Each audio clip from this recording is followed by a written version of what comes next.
Now it is my immense pleasure to bring up Jill Heinerth, who is an underwater explorer. So she dives, but then ventures into caves underwater. Just sounds like something that's, again, we're talking about looking at things a different way, different perspectives, and looking for different viewpoints. I think we're going to learn a lot when we think about caves underwater. So I'm going to bring Jill in. Hey, how you doing? It's great to be with you. It is very great to be with you. I'm excited. We've never actually gotten to meet before, so this is our first time, and I'm so excited. I've been wanting to hear more about this work that you do, Cool. diving underwater, which alone is just fascinating to me because I'm not a scuba diver yet. Maybe one day. It's in the long list of bucket lists, and going down into caves. So. If you have a presentation, you want to bring it up and I'll get queued up and ready. That way, once we You bet. jump in, we can dive right in. Let me just go right into the puns now and lean into that. So where in the world are you coming from, Jill? Actually, I'm right now in LA. I'm doing a little TV project right now. So usually I'm like in the middle of nowhere, but yeah. So if you're in the middle of nowhere, what's your favorite place to be in the middle of nowhere? I'm going to throw that one question there, and then we'll jump in. Well, I dive all around the world, but I'd say some of my favorite places are in the polar regions. So, yeah. So cold water diving then. Yeah, you bet. So yeah, I'm good. I think I'm going to stick with the warmer waters. I'll leave the Arctic underwater exploration to you. Does that sound like a good deal? Sure thing. Well, I'm going to go up and bring your presentation. Let's make sure that we see it. Okay. So awesome. Is that right? We're ready to go? Yeah, we're ready to go. Good. Well, then I will turn it on over to you to tell us all about what it's like to go underwater cave diving. Yeah, you bet. Yeah, I wanted to share with you my world of cave diving and exploration. I mean, I am a full-time explorer, underwater explorer, going to some pretty crazy places around the world where you might not even imagine that people go diving, like from the Sahara Desert all the way to the polar regions. I'm diving, not always in caves, also like jumping in the water with crazy animals like polar bears or walruses, all kinds of different inhabitants of our planet. So I get a pretty neat chance to be up close and personal with lots of biodiversity. But my favorite place is underwater caves, these water-filled passages beneath your feet, where I'm literally swimming through the veins of Mother Earth in the sustenance of our planet. You know, as a little girl, I actually wanted to be an astronaut, like I'm sure a few people on these broadcasts today did. But although I didn't become an astronaut, I went into the inner Earth instead, and yet used some very similar equipment to what astronauts use. So the life support technology that I use is almost the same thing that an astronaut uses for a spacewalk. And that lets me go underwater, deeper, longer, without making bubbles that can disturb the environment around me. So you might find me in a place like inside an iceberg in Antarctica, or in a beautiful warm water cave in Abaco in the Bahamas, or, you know, one of my other favorite places is Bermuda. But these caves are like more than just an exciting day out. They teach us a lot about interconnections on our planet, because caves are everywhere. And even if I can't squeeze through a space, the water will continue a journey without me, in between grains of sand, in the soil beneath your feet. So we find caves in places like this, in these mist-shrouded, rainforest-covered mountains, where we go inside caves to rappel down waterfalls and find underground lakes that are also filled with life. Beautiful, beautiful spaces. A lot of the work that I've done over the years has been to help develop some of the survey technologies that help us to define these spaces. Like way back in the 1990s, I was on the United States Deep Caving Team project that helped to make the very first accurate three-dimensional map of any underwater space, any cave space actually at all. And using these rebreathers, we were able to go on these extra long missions, for me, as long as 22 hours at a time, carrying up to 300 kilograms of equipment to do my work. so that we could gather data that would help us to describe these surfaces, first with just these point cloud information that help to, fill in the blanks and measurements using sonar. But one of the most interesting things of the technologies that we developed back in those days was the ability to send a signal from inside the earth to people topside who could hear it and locate our precise location and therefore show exactly where these cave conduits were beneath their feet. Now, these guys are just in an open field walking around while I'm 300 feet below them. But at times, they had to jump into a canoe and paddle through an alligator-infested swamp to stay on top of me. They've even tracked me through industrial parks, a bowling alley, even like underneath this guy's patio in a golf course community in Florida. They've even tracked me underneath a Sonny's barbecue restaurant where when they realized I was going underneath the building, they went right through the side door with their technology and tracked me underneath the salad bar. So craziness, right? Well, it's a whole lot more than a gimmick, because when we can understand where these water-filled conduits are beneath our feet, then we can protect this precious drinking water. And it goes way beyond that freshwater world, because when I'm diving in caves, I like to think of myself as being in the beginning of the pipeline, a pipeline that serves a very important role. So this is also a pipeline. This is an urban pipeline that's delivering water. And I've traveled in these caves too, inside the stormwater conduits beneath large urban centers where we can see the impacts of, for instance, chemicals and materials from road surfaces that wash into these storm sewers. We could even pop up into like the source of these storm sewers, this Best Buy parking lot. But this storm sewer is also the source for a remarkable river system. So water that flows off the parking lot into the storm sewers ends up in a beautiful place, in a river in Florida. So when the water comes out of the ground where I'm cave diving, it has an important role. So after it comes out of the ground, it may fill a beautiful spring basin like this one at Heart Springs. And that spring basin may feed a creek that leads to a river that serves to nourish the subaquatic vegetation.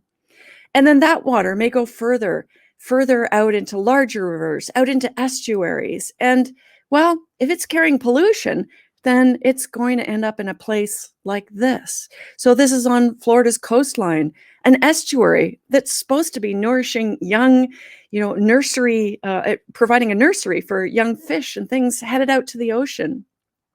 I mean, that water may also lead to a place like this, Crystal River, where a mother manatee is trying to nurse her baby and search for healthy subaquatic vegetation to eat, which, as you can see, there's none. They're going to have to make a very long swim to find something to eat.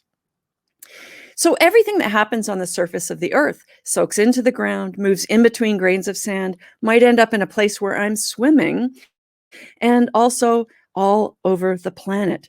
So things like agriculture need to be managed carefully so that we don't pollute these waterways.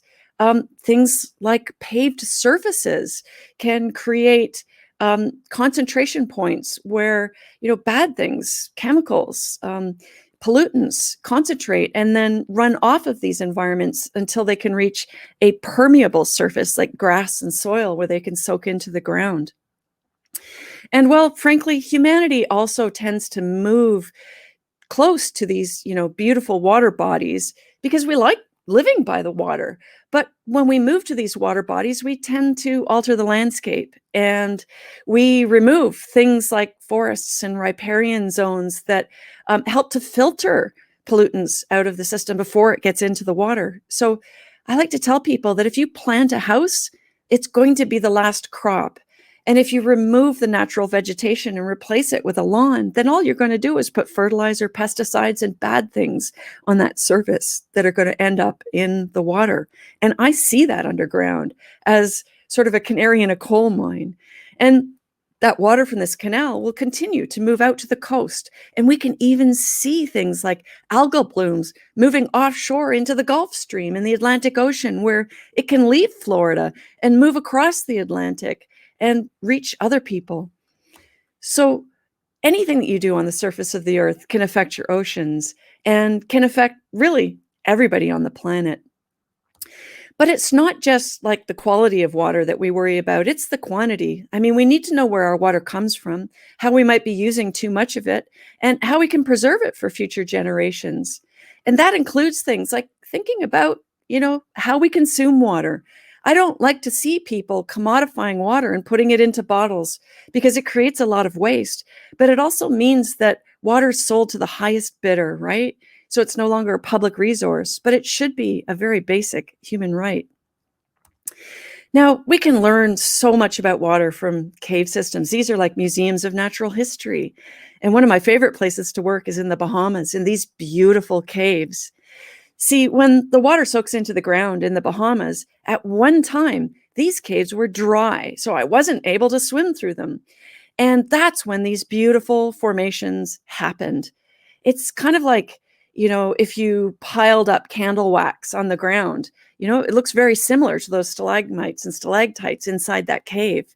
So under, earlier times when the cave was dry, these formations were created. And then later, when the ocean levels came up and the water table came up, then these caves were filled with water and enabled me to be able to swim through these caves. And we can learn a lot about the age of these caves by the things that we find in them, like this orange and red material that you can see in this photograph. Because this stuff didn't come from the Bahamas, where this cave is located. This material came from the Sahara Desert. So when it's very dry on planet Earth, the Sahara dust that's very fine can blow up into the Earth's atmosphere, and it can travel all the way across the Atlantic Ocean, as it did last June during this Sahara dust storm. And when it reaches a place like the Bahamas, it'll rain down on the surface of the earth and slowly soak into the soils and eventually get down beneath the earth into a place where, when that cave is dry, it'll drip from the ceiling to the floor and create layers. So here, my partner Kenny Broad is picking up some of the Sahara dust to show us what it looks like. But we find it in these layers and can sample it with this very expensive sampling device, a turkey baster, and bring that out for scientists to have a look at. So this material is even trapped inside rocks because deposition happens at other times when we don't have Sahara dust. So the Sahara dust is trapped inside this calcite formation that happened later. So we can go into a cave, bring out a formation. We have to use a lift bag, like an underwater balloon, in order to carry this thing because it's really dense and heavy. And we can bring it to scientists from the University of Miami who slice it open and can find that Sahara dust deposited in layers. So it's kind of like when we look at tree rings and we can count the growth, except we're counting the deposition in the rock and looking back in time and comparing it to climate data from things like ice cores. And that has enabled us to learn that this particular cave, in fact, is over 350,000 years old. It's been dry at least 4 times in Earth's history, so that Sahara dust has landed in there many, many times. Now, we can also work with archaeologists to learn about stories of water underground in caves. So I've worked with many scientists in Mexico and the Bahamas, archaeologists and paleontologists who look at, bones and things in underwater caves in places like this. So this is actually inside a drinking water well that was first built by the Mayan people to reach nice, clear drinking water. And we're looking at all the stuff that's at the bottom of the picture there, a mountain of debris that's been deposited over time. And on top of that mountain, we might find modern trash, but deeper down, we find things like a livestock animal skull, or a really interesting animal skull here, because this one is an artifact that has silver applied to its teeth.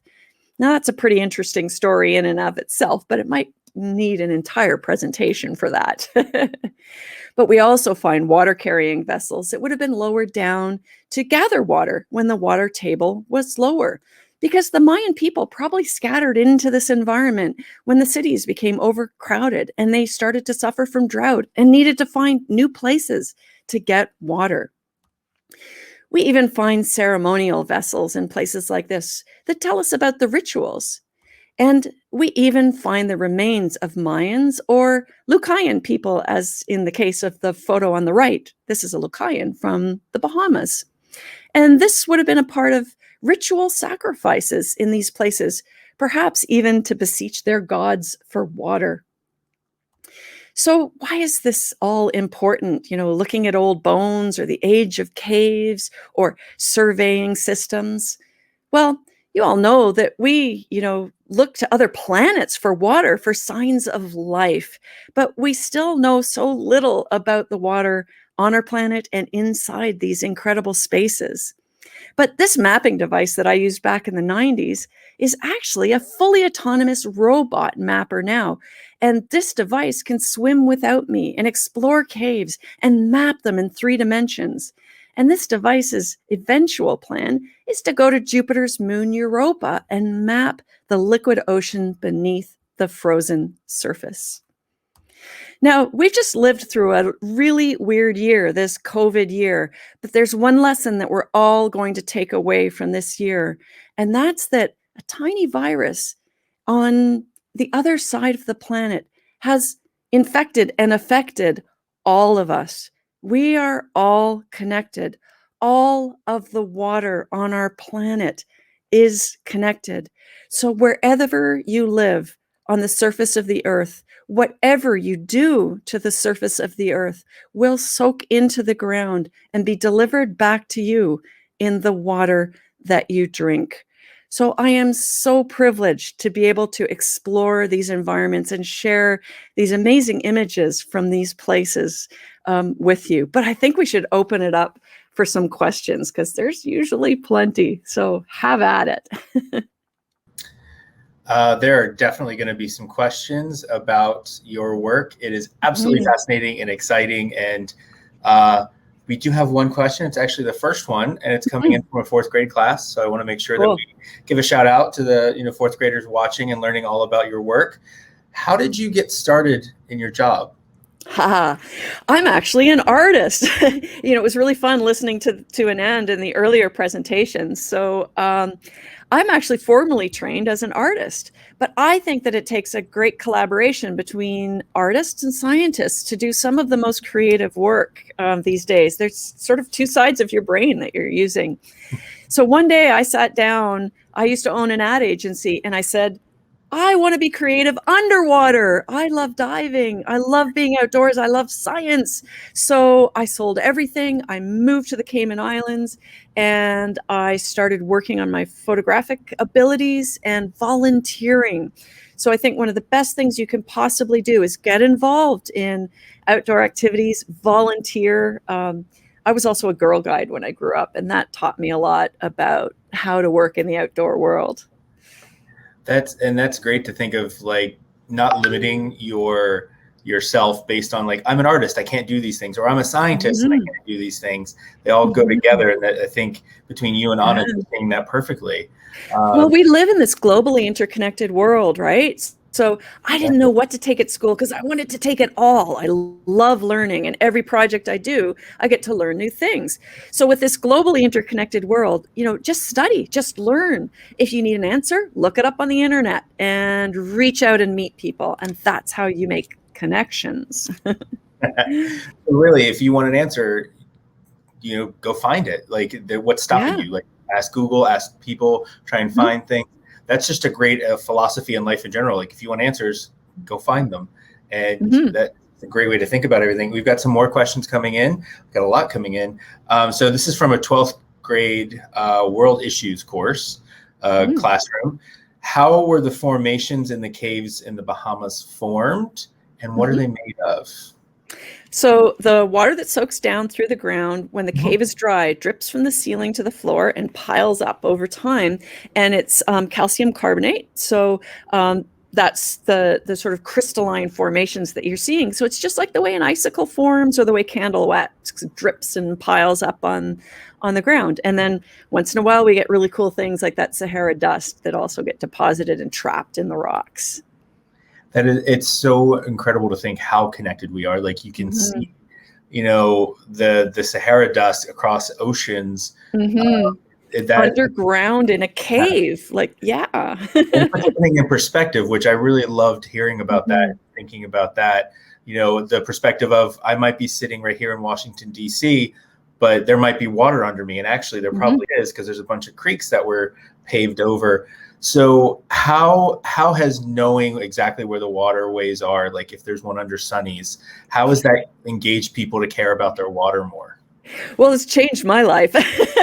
I mean, I think about every drop because it's important to understand how much we're using, how we can conserve it, how we can protect it for future generations.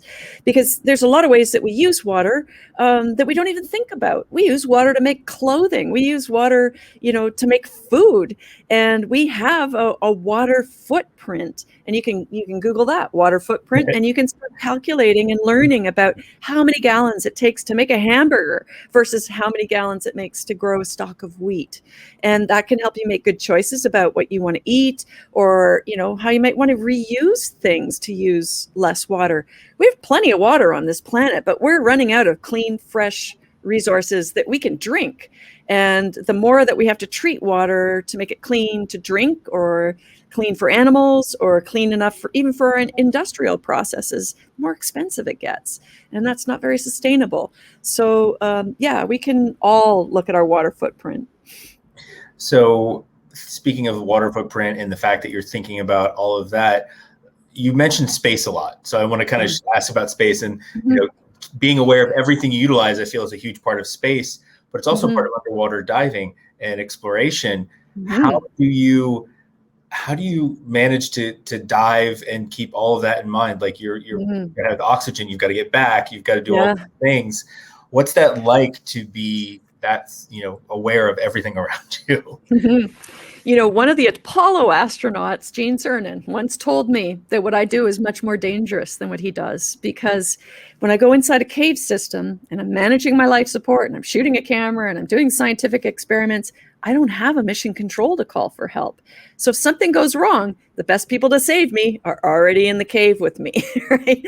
So you have to be very self-sufficient. And for me, as that artist, camera operator, who also has to be a scientist and manage my own life support equipment, I'm using a right brain and a left brain, and man, there's a lot to do sometimes.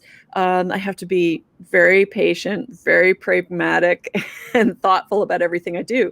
There's a lot of training, a lot of practice and currency in order to be prepared for a mission. So really, it sounds like you're an astronaut, but a little bit more like training. Aquanaut. I'm an aquanaut.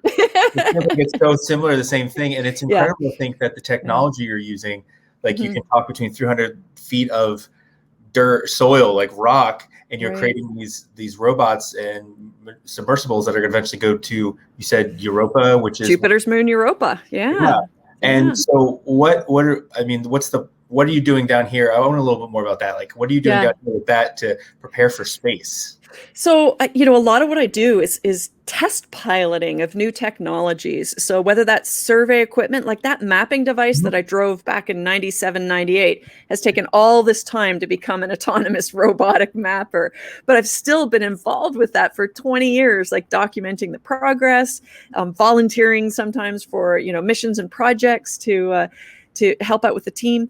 But the life support technology that we use, like I said, that's also caves and underwater are the testing ground for astronauts. Like astronauts train as scuba divers and learn to use their spacesuits and their rebreathers underwater before they go to space. So there's so many correlations. And one of my favorite colleagues is Bill Stone from Stone Aerospace. And really everything that he's building for the aerospace company gets tested in a diving application and a caving application first. I think of all like the footage I've seen from all the Apollo missions and like the astronauts swimming and trying to move around. That's exactly what I think of. And beyond that, the last question I was thinking of, it came from what you're talking about. how science is an instant gratification. It feels like, from what you're talking about, like you worked with one robot for 20 years. How do we keep going? Like, what is it that keeps you going after 20 years of seeing things change? Success isn't always overnight. What keeps you going and what keep us going? I'm always curious. I'm so interested in learning new things, but we're also entering a new era where fast science and citizen science is critical. We don't have time for some of these long development and publication eras anymore. I mean, we have to make very quick assumptions. Maybe artists are a little bit easier at just kind of blurting out these imaginative ideas because there's no academic office going, whoa, whoa, whoa. But it is a brand new era. Things are moving quickly, and we have to engage citizen science to move forward and solve some very large global issues. So what could a citizen scientist do to help support you? Oh, wow.